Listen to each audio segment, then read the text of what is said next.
Moin und herzlich willkommen bei mir in der Werkstatt. Mein Name ist David und ich würde euch gerne mitnehmen beim Bau meines ersten Kajaks in Stitch-and-Glue-Bauweise.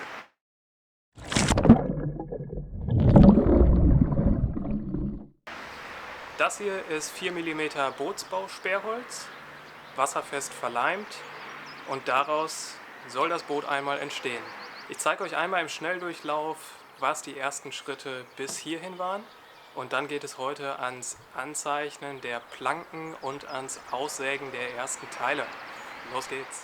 Die treppenförmig auf der Arbeitsplatte fixierten Holzplanken habe ich zuerst mit dem Handhobel abgeschrägt und bin dann anschließend zu der Schleifmaschine übergegangen. Damit ging es ganz gut, eine relativ gleichmäßige Schräge im 1:10 Winkel anzubringen. Verklebt wurde mit Epoxidharz, angemischt natürlich aus Harz und Härter. Hierbei besonders auf das richtige Mischungsverhältnis achten und sehr, sehr gut durchmischen. Dieses Harz habe ich anschließend zunächst unverdünnt auf das Holz aufgetragen, um das Holz etwas vorsaugen zu lassen. Und dann wurde das Harz angedickt mit Baumwollflocken und auch diese Mischung wieder aufgetragen, relativ großzügig, um eventuelle Spalte zu füllen. Und dann galt es nur noch, die Holzplanken gut zusammenzupressen. Ich habe hierzu ein paar Gewichte genommen und gegen Verkleben Folie dazwischen gelegt. Zu sehen sind die Bodenplanke und die Seitenplanke. Jede davon brauchen wir zweimal, da das Boot logischerweise symmetrisch wird und später dann aus 4 Planken im unteren Bereich besteht. Was man hier drauf sieht, ist neben den Linien der eigentlichen Planke ein Raster von 100 mm, und in diesem Raster von 100 mm sieht man an der Kante jeweils einen unteren und einen oberen Wert. Das ist der sogenannte Offset. Dieser Offset wird eingezeichnet von einer Basislinie aus. Diese Basislinie entspricht dann beim Holz der Kante.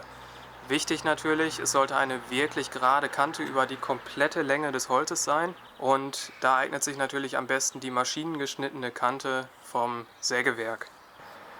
Ich werde jetzt also hingehen und mir hier auf dem Holz dieses Raster einzeichnen, wobei ich hier vorher schon Markierungen gemacht habe. Ich werde nicht das komplette 100 mm Raster durchziehen, sondern werde im Endbereich diese 100 mm machen und dazwischen im 200 bis 300 mm Abstand mir diese vertikalen Linien einzeichnen, sodass ich dann danach den Offset des unteren und oberen Punktes als kleines Kreuz auf dem Holz markieren kann, diese dann verbinde und so diese Linien auf das Holz übertrage.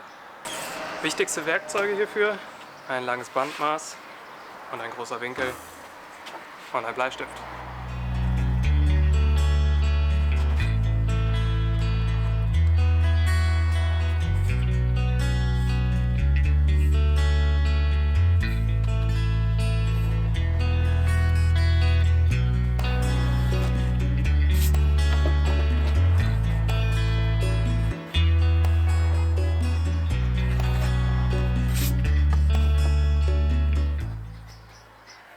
So, ich habe nun das gesamte Holz durch, mir diese Linien gezeichnet in den entsprechenden Abständen, die ich brauche. Um nicht durcheinander zu kommen, empfiehlt es sich, oben einmal das Maß in Längsrichtung dran zu schreiben. Also in diesem Fall habe ich hier 100 mm, 200, 300 und so weiter. Da dieser Schritt, glaube ich, für manche etwas schwierig zu verstehen ist oder der Schritt einfach neu ist, weil man es eher gewohnt ist, irgendwie etwas Fertiges, eine Art Schablone zu haben, die man dann aussägt, gehe ich hier noch einmal im Detail hier an diesem ersten Stück darauf ein. Das Ganze ist deutlich einfacher, als man erst denkt, und es ist wirklich nichts, wo man irgendwie Sorge vor haben muss. Wie gesagt, noch einmal wichtig: ein großer Winkel, der wirklich über die komplette Breite dieser Planke geht, hilft enorm. Ich gucke jetzt hier bei 200 mm. 200 mm ist auf meinem Blatt hier, und da habe ich für die Unterkante eine Zahl von 17 mm stehen und für die Oberkante eine Zahl von 86 mm. Und genau diese beiden Maße trage ich mir hier auf der durchgezogenen vertikalen Linie jetzt ab. Also 17 mm für die Unterkante und 86 mm für die Oberkante. Bei 300 mm, das wäre diese Linie, 300, bin ich bei 16 mm unten und bei 97 mm oben. Das ist natürlich ein Schritt, der ist sehr, sehr wichtig, um später die richtige Plankenform zu haben. Das heißt, da lohnt es sich wirklich mit Zeit und mit Ruhe dran zu gehen, aber schwierig ist er nicht.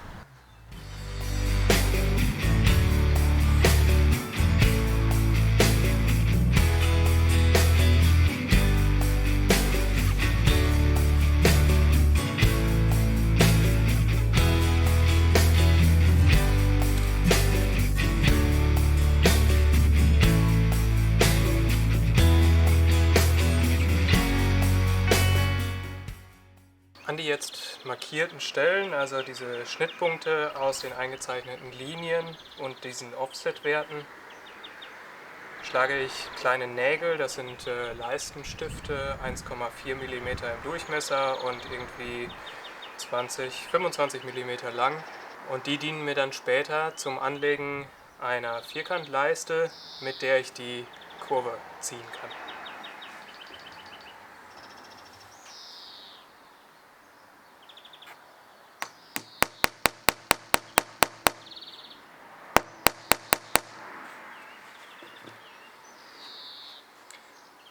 Ich setze dabei bewusst nicht an jedem Punkt einen Stift, sondern gucke, dass ich es so jeden zweiten etwa mache und später, wenn ich die Leiste anlege, kann ich sehen, wo eventuell Abstände sind, wo ich noch einen zusätzlichen Punkt brauche oder wo es so geht.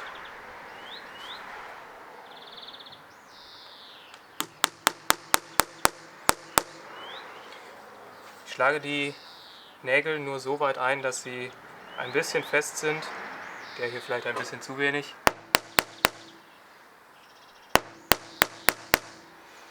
Aber es geht nicht darum, jetzt hier diese beiden Bretter schon zu verbinden.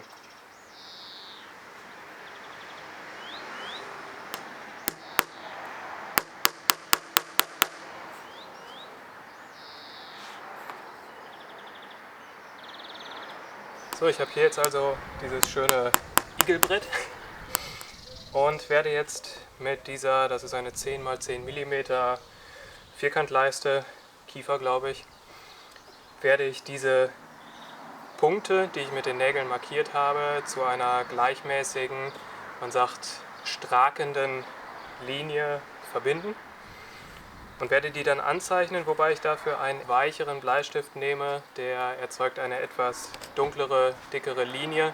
Das ist später beim Sägen deutlich besser zu sehen.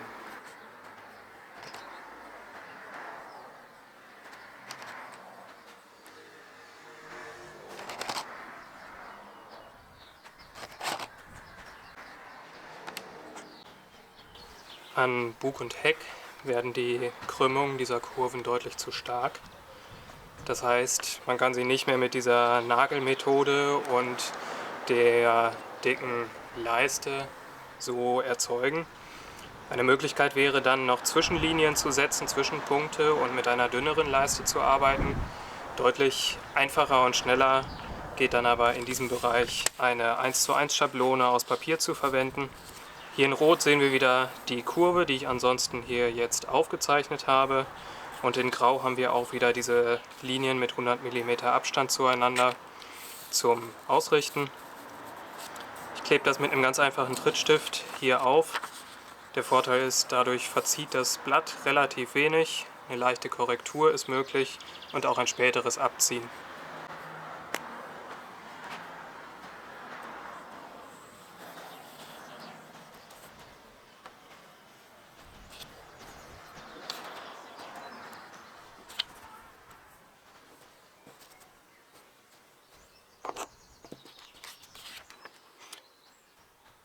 Diese Schablone richte ich jetzt einfach mit den schon eingezeichneten Linien aus, also sowohl diesen vertikalen Linien als auch hier am Ende natürlich mit den schon eingezeichneten.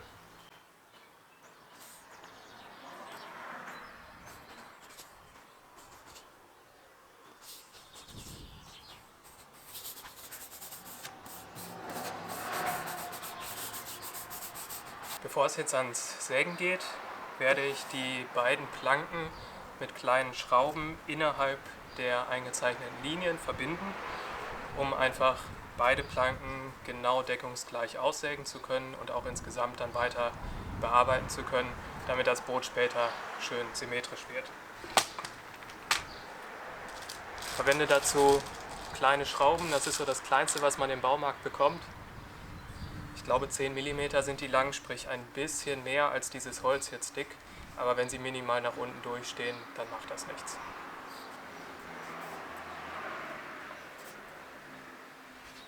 Ich werde die Schrauben ein Stück innerhalb dieser Linie setzen und irgendwie so alle 20 cm ungefähr eine Schraube, so ein bisschen im Zickzackmuster. Das sollte ausreichen.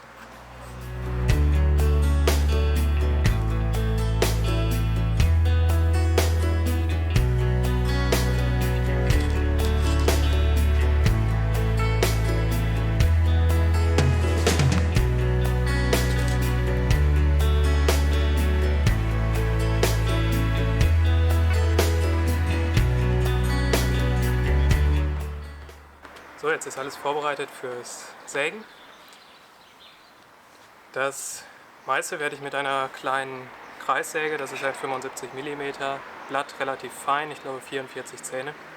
Ich verlinke unten da drauf. Damit werde ich das meiste sägen, aber natürlich sind diese starken Kurven an den Enden damit nicht mehr zu machen. Dafür werde ich dann die Stichsäge nehmen.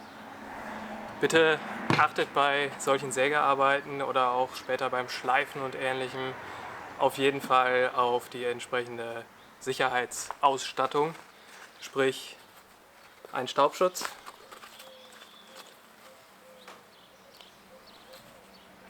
am besten auch eine Schutzbrille. Ich habe hier eine, die ist komplett dicht, damit habe ich die besten Erfahrungen gemacht.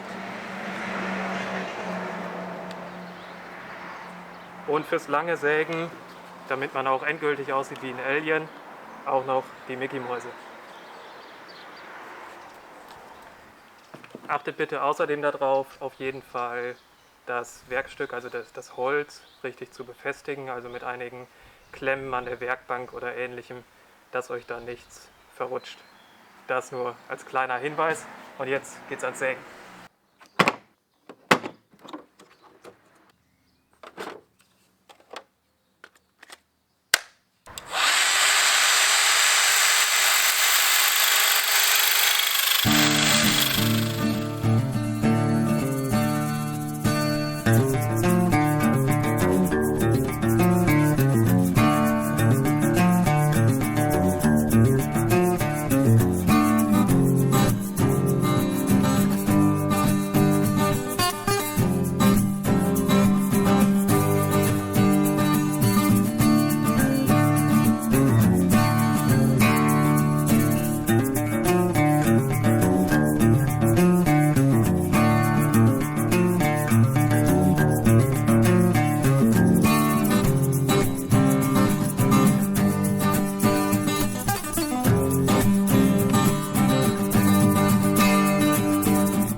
Holz ist jetzt alles ausgesägt, sowohl hier die beiden Seitenplanken als auch die beiden Bodenplanken. Man kommt mit so einer kleinen Kreissäge schon ziemlich nah dran an den Strich, den man aufgezeichnet hat, aber so 100% natürlich nicht.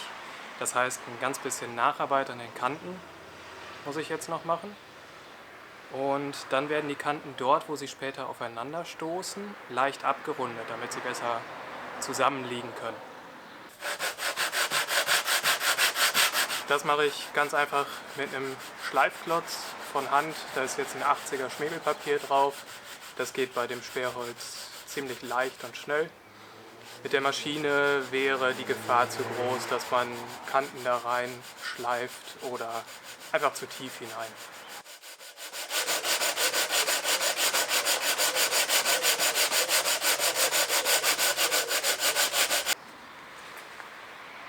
Da ich hier jetzt gerade weiterhin beide Planken zusammengeschraubt habe, also gleichzeitig bearbeite, immer darauf achten, dass man wirklich im rechten Winkel arbeitet, um nicht die obere oder die untere Planke alleine zu bearbeiten.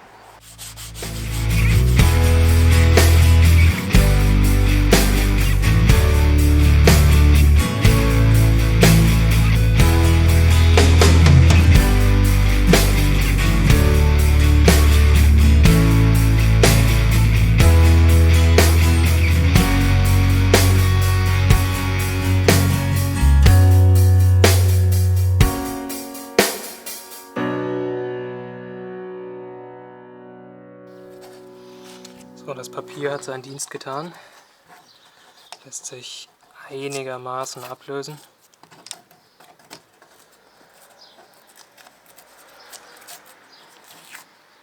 So, jetzt werde ich hier an dieser Kante entlang einen kleinen Radius machen. Der muss nicht groß sein, irgendwie so 1-2 mm. Es geht nur darum, dass die Kante etwas gebrochen ist und später die Platten, wenn hier die Bodenplatte dran stößt, dass die besser aneinander liegen und nicht so leicht abrutscht.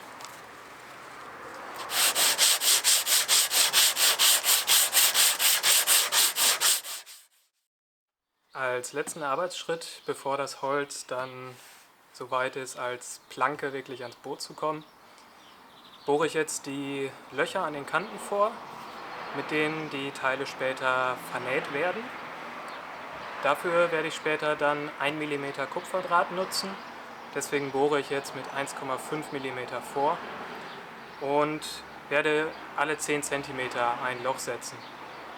Damit ich das möglichst gleichmäßig und im richtigen Abstand zur Kante hinkriege, habe ich mir eine kleine Schablone gemacht. Einfach ein Reststück Holz, 2 Löcher am Ende und damit werde ich das jetzt vorbauen.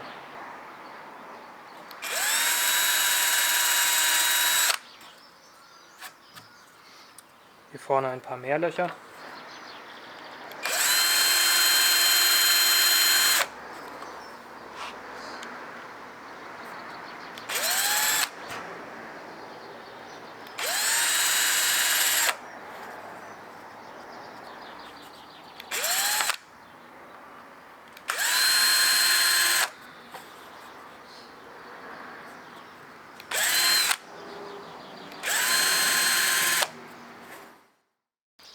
Das war's für den ersten Teil dieser Videoserie. Ich hoffe, es hat euch gefallen.